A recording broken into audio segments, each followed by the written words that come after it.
Alors, l'analyse que je fais de notre impuissance politique, c'est que nous appelons démocratie son strict contraire.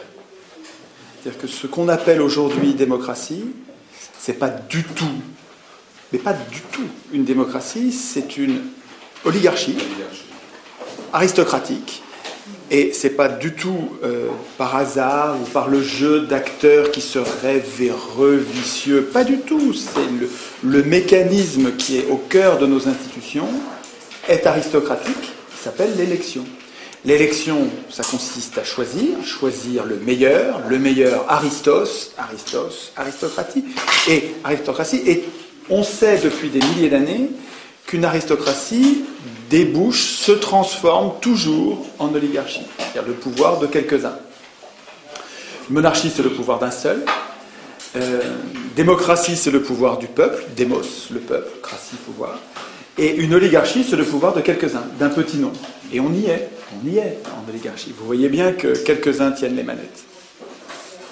Mais quelques-uns ne tiennent les manettes, non pas parce qu'ils sont particulièrement mauvais ou particulièrement rusés.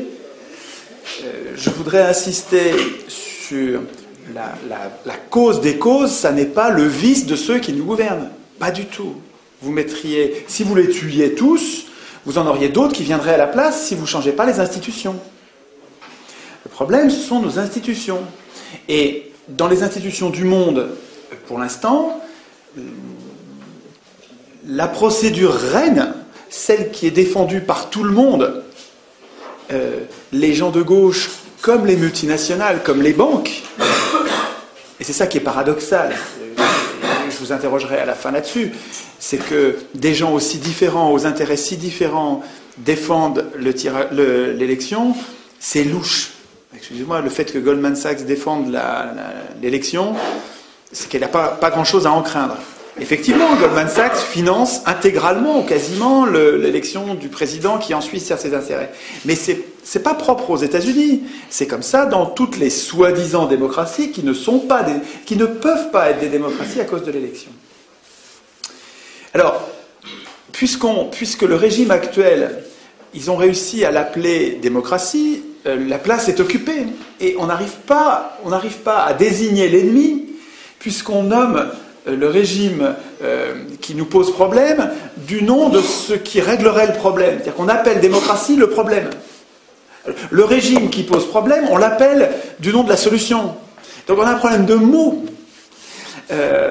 Alors d'où ça vient ça? Et c'était un complot? Pas du tout. Pas du tout. D'abord, quand ceux qui ont conçu le régime actuel, ça s'est passé fin du XVIIIe. Ça s'est passé en Grande-Bretagne, puis ça s'est passé aux États-Unis, puis ça s'est passé en France en 1789. Mais en gros, fin du XVIIIe, se sont mis en place des institutions qu'on appelle, et qu'ils ont appelées, ils n'ont pas du tout appelé démocratie, ils savaient très bien ce qu'était la démocratie, ils connaissaient le monde athénien, ils étaient très cultivés, c'était des hellénistes, ils connaissaient le monde grec, mais ils n'en voulaient pas du tout. Sieyès, vous savez, celui qui a écrit « Qu'est-ce que le tiers-État » un des plus grands penseurs de la Révolution française. Madison aux États-Unis, qui est un des plus grands penseurs, un des pères fondateurs de la Constitution américaine. Ces gens-là n'avaient pas du tout en tête de fabriquer une démocratie. Pas du tout. Ils n'en voulaient pas, la démocratie. Pour eux, c'était l'anarchie, c'était la populace. Ils étaient élitistes. Ils disaient, le peuple n'est pas capable de gérer ses affaires. Les fondateurs des institutions de nos gouvernements, qui s'appellent le gouvernement représentatif. Gouvernement représentatif, pas du tout la démocratie.